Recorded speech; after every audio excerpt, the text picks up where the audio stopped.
ਤੇ ਰੱਖੇ ਮੁਲਾਜ਼ਮਾਂ ਨੂੰ 36,000 ਨੂੰ ਅਸੀਂ ਕਾਨੂੰਨ ਬਣਾ ਕੇ ਪੱਕਾ ਕੀਤਾ ਹੈ, ਲੇਕਿਨ ਗਵਰਨਰ ਸਾਹਿਬ ਵੱਲੋਂ ਰਾਜਨੀਤਿਕ ਕਾਰਨਾਂ ਕਰਕੇ ਫਾਈਲ ਨੂੰ ਰੋਕਿਆ ਹੋਇਆ ਹੈ। ਸਾਡੇ ਚੀਫ ਸੈਕਟਰੀ ਸਾਹਿਬ 2 ਵਾਰ ਜਾ ਕੇ ਆਏ हैं, मैं ਮੰਤਰੀਆਂ ਨੂੰ ਨਾਲ ਲੈ ਕੇ ਜਾ ਕੇ ਆਇਆ ਕਿ ਫਾਈਲ ਨੂੰ ਕਲੀਅਰ ਕਰੋ, ਲੇਕਿਨ ਉਹਨਾਂ ਵੱਲੋਂ ਅਜੇ ਤੱਕ ਕੀਤੀ ਨਹੀਂ। ਹੁਣ ਅਸੀਂ ਸੋਮਵਾਰ ਨੂੰ ਉਹਨਾਂ ਨੂੰ ਫੇਰ ਮਿਲਣ ਜਾ ਰਹੇ, ਸਾਰੇ ਕੈਬਨਿਟ ਦੇ ਮੰਤਰੀਆਂ ਦੇ ਨਾਲ मैं आप जा रहा, लेकिन जे नहीं करनगे तो ये राजनीति है। ऐसी धरना भी देना पिया तो धरना दे सकते हैं, लेकिन असी मुलाजम पक्के करने हैं। साडा कानून बनया होया है, उन्हां दा फर्ज बनता है कि टाइम सिर कानून जिहड़ा बनया हुआ उसकी फाइल नूं क्लीयर करे, वो जान के, क्योंकि पहला मैनूं ये सी कि शायद किते बिजी हैं, लेकिन हुण मैं भी जाया, चीफ सैकटरी भी जाया है। हुण ये राजनीति है, क्योंकि पिछे तो बीजेपी का प्रैशर है। इस तरह उन्होंने नहीं करना चाहिए। 40,000 तो वध वैट के केस असी उन्हों की असैसमेंट जी चल रही सी वो खत्म कर दी है, तो उन्होंने बिल्कुल सुरखरू कर दिता है। पेट्रोल के रेट 10 रुपये घट किए, डीजल के रेट 5 रुपये घट किए है।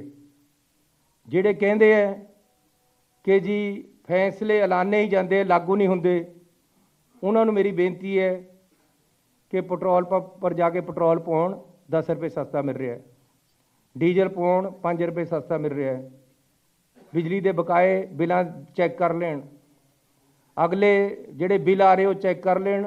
3 रुपये रेट घट के आ रहे बिजली के। कारण यह है कि जिहड़े लोग गारंटियां दे रहे सी, घरां दे विच फार्म भर रहे सी जाके, उन्हां दे घर पे ही गारंटी कार्ड एक्सपायर हो गए उन्हां पार्टियां दे, ते उन्हां पास हुण होर कुछ कहण नूं बचिया नहीं, सिर्फ यही कहंदे भी ये ऐलान करदा है, जबकि असीं ऐलान नहीं करते, लागू करते। ये मैं पुराने जिहड़े तुहानूं पहलां दस चुके उन्हां चों कुछ फैसले दस्से। हुण मैं नवे फैसले जिहड़े लागू कीते है वो तुहानूं दस्सण जा रहा। मिड डे मील वर्कर इन्हां दी 22,200 रुपये पहला मिलता सी, इन्हों ऐसी इन्हों बढ़ा के 3,000 रुपया कर दिता है। ये लगभग 46,000 वर्कर है पंजाब दे विच मिड डे मील जिहड़े स्कूलों के बनाते हैं। गरीब लोग है, उन्होंने सिर्फ 2200 रुपया दिता जाता सी, असी इकट्ठा 800 रुपया बढ़ा के उन्होंने 3,000 कर दिता है, नाल नोटिफिकेशन कर दी है। इस तरह इस महीने तो मिलने लग जाएगा। आशा वर्कर 21,418 आशा वर्कर है, 42,205 मिड डे वर्कर हैं। जिहड़े 21,000 आशा वर्कर हैं उन्होंने सिर्फ कमीशन मिलता सी, फिक्स पैसा कोई नहीं सी मिलता, बहुत घट पैसे उन्होंने बनते सी, लेकिन वो बेचारियां रोज़ जांदियां रोज़ काम करदियां, गुजारे जोगे पैसे नहीं सी मिलते। ऐसी कमीशन के नाल अपने सरकार वालों 2,500 रुपया उन्होंने बखरा देना दा तय कर दिता है। इस महीने तो मिलन लग जाएगा, कानून बना दिता है। पंजाब दे विच जनरल वर्ग दे भी गरीब हैं, गरीब है, किसी जात बरादरी या धर्म का होवे।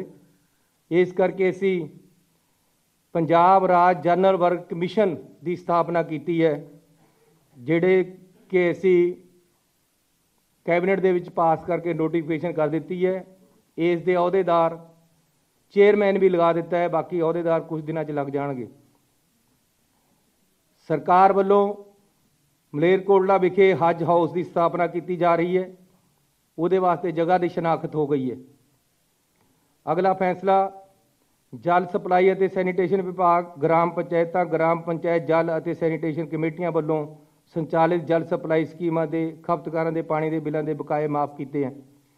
पिछली बार जदों असीं फैसला किया तो अगे नूं 50 रुपये रेट करता सी, टैंकियां के बिल माफ़ करते सी, लेकिन पानी के बकाए नहीं सी माफ़ होए। शहरां ते पिंडां दे उन्हां दी असीं नोटिफिकेशन करती है कि पानी के पुराने बकाए, चाहे वह सीवरेज के पुराने बकाए तो पानी के दोनों के, ये असीं टोटल माफ़ कर दिते हैं। ਹੁਣ ਇਹ ਅੱਗੇ ਨੂੰ ਜਮ੍ਹਾਂ ਕਰਾਉਣ ਦੀ ਲੋੜ ਨਹੀਂ ਹੈ। ਇਸੇ ਤਰ੍ਹਾਂ ਨੰਬਰਦਾਰਾਂ ਦਾ ਬੜਾ ਭਾਰੀ ਮਸਲਾ ਸੀ, ਉਹਨਾਂ ਦੀ ਡਿਮਾਂਡ ਸੀ ਕਿ ਸਾਨੂੰ ਜੱਦੀ ਪੁਸ਼ਤੀ ਕੀਤਾ ਜਾਵੇ। ਅਸੀਂ ਉਸ ਦਾ ਹੱਲ ਕੱਢਿਆ, ਹਾਈ ਕੋਰਟ ਦੀ ਰੋਕ ਹੋਣ ਕਰਕੇ ਅਸੀਂ ਜੱਦੀ ਪੁਸ਼ਤੀ ਸਿੱਧਾ ਨਹੀਂ ਕਰ ਸਕੇ, ਲੇਕਿਨ ਉਹਨਾਂ ਨੂੰ ਅਸੀਂ ਅਲਾਓ ਕਰਤਾ ਹੈ ਕਿ ਸਰਬਰਾਹੀ ਆਪਣੇ ਬੇਟੇ ਨੂੰ 5 ਸਾਲ ਤੱਕ ਦੀ ਦੇ ਸਕਦੇ, ਉਹਦਾ ਐਕਸਪੀਰੀਅੰਸ ਬਣ ਜਾਏਗਾ 5 ਸਾਲ ਵਾਸਤੇ, ਆਪਣੇ ਜਿੰਦੇ ਜੀ ਆਪਣੇ ਮੁੰਡੇ ਨੂੰ ਉਹ ਨੰਬਰਦਾਰ ਬਣਾ ਸਕਦੇ। ਤੇ ਜਦੋਂ ਉਹਨਾਂ ਤੋਂ ਬਾਅਦ ਐਪਲੀਕੇਸ਼ਨਾਂ ਲਈਆਂ ਜਾਣਗੀਆਂ ਤਾਂ ਐਕਸਪੀਰੀਅੰਸ ਨੂੰ ਤਰਜੀਹ ਦਿੱਤੀ ਜਾਏਗੀ। ਜਿਹੜਾ ਉਹ 5 ਸਾਲ ਤੱਕ ਦਾ ਐਕਸਪੀਰੀਅੰਸ ਹੋ ਜਾਏਗਾ ਉਹਦੇ ਕਰਕੇ ਫਿਰ ਉਹੀ ਬਣੇਗਾ। ਇਸ ਕਰਕੇ ਲੈ ਲੈ ਨੰਬਰਦਾਰੀ ਆਪਾਂ ਕਿਆ ਕਿਆ ਕਰਾਂਗੇ ਤੁਹਾਨੂੰ ਪਤਾ ਹੈ, ਲੇਕਿਨ ਨੰਬਰਦਾਰੀ ਨੰਬਰਦਾਰਾਂ ਦੇ ਘਰ ਰਹੇਗੀ, ਅਸੀਂ ਇਹ ਕਰ ਦਿੱਤਾ ਹੈ। ਰਾਜਾ ਸੰਸੀ ਅੰਮ੍ਰਿਤਸਰ ਨੂੰ ਸਬ ਤਹਿਸੀਲ ਬਣਾ ਦਿੱਤਾ ਹੈ। ਕੜੂਆ ਮੋਹਾਲੀ ਦੇ ਵਿੱਚ ਮੇਰੇ ਹਲਕੇ ਦਾ ਪਿੰਡ ਹੈ, ਉਹਨੂੰ ਅਸੀਂ ਸਬ ਤਹਿਸੀਲ ਬਣਾਇਆ ਹੈ। ਨੋਟੀਫਿਕੇਸ਼ਨਾਂ ਕਰ ਦਿੱਤੀਆਂ, ਇਹ ਲਾਗੂ ਹੈ ਸਾਰਾ ਕੁਝ। ਤੁਹਾਨੂੰ ਮੈਂ ਇੱਕ ਕਾਪੀ ਦੇ ਦਿੱਤੀ ਹੈ, 100 ਦਿਨ 100 ਵੱਡੇ ਫੈਸਲੇ 100 ਮਸਲਿਆਂ ਦਾ ਹੱਲ, ਉਹ ਤੁਹਾਨੂੰ ਨਾਲ ਇਹ ਪੂਰੀ ਕਿਤਾਬ ਬਣਾ ਕੇ ਦਿੱਤੀ ਹੈ। ਇਹਦੇ 'ਚ ਨੋਟੀਫਿਕੇਸ਼ਨ ਵੀ ਲੱਗੀ ਵੀ ਹੈ ਲਾਗੂ ਕਰਨ ਦੀ, ਤੇ ਨਾਲ ਫੈਸਲਾ ਵੀ ਲਿਖਿਆ ਹੋਇਆ ਹੈ। ਜੇ ਕਿਸੇ ਨੂੰ ਵਹਿਮ ਹੈ, ਉਹ ਜਿਹੜੇ ਕਿ ਦੂਸਰੀ ਪਾਰਟੀ ਵਾਲਿਆਂ ਨੂੰ ਹੋ ਸਕਦਾ ਹੈ, ਆਮ ਤੌਰ 'ਤੇ ਦਿੱਲੀ ਕੱਲੀ 'ਤੇ ਕਾਲ ਆ ਸਕਦੀ ਹੈ, ਤਾਂ ਤੁਸੀਂ ਉਹਨਾਂ ਨੂੰ ਚੈੱਕ ਕਰਾ ਸਕਦੇ ਹੋ। ਦੋਰਾਗੜਾ ਗੁਰਦਾਸਪੁਰ ਨੂੰ ਸਬ ਤਹਿਸੀਲ ਬਣਾਇਆ ਜੀ। ਔੜ SBS ਨਗਰ ਨੂੰ ਸਬ ਤਹਿਸੀਲ ਬਣਾਤਾ ਹੈ।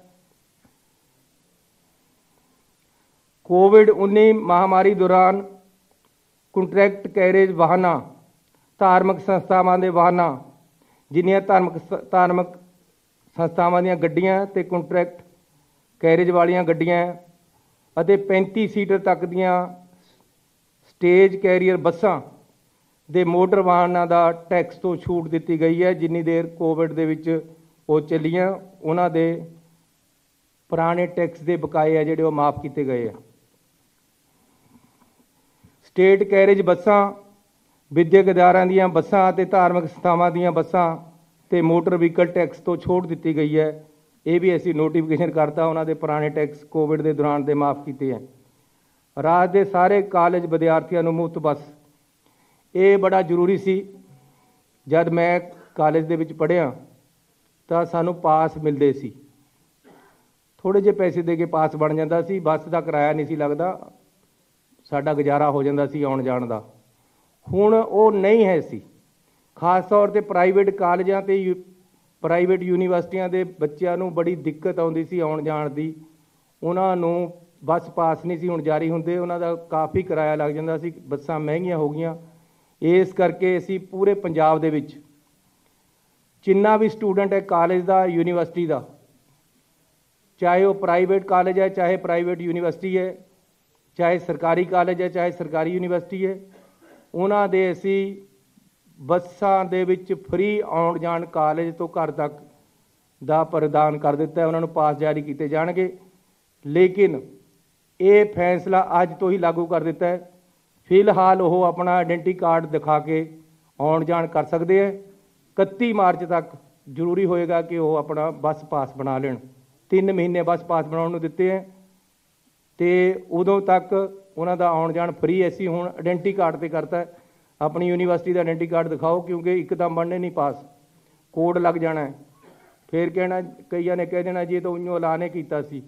ਇਸ ਕਰਕੇ ਅਸੀਂ ਨੋਟੀਫਿਕੇਸ਼ਨ 'ਚ ਇਹ ਲਿਖ ਰਹੇ ਹਾਂ ਕਿ ਉਹ ਬੱਸ ਦੇ ਵਿੱਚ ਜਾ ਸਕਦੇ ਆਇਡੈਂਟੀ ਕਾਰਡ ਦਿਖਾ ਕੇ।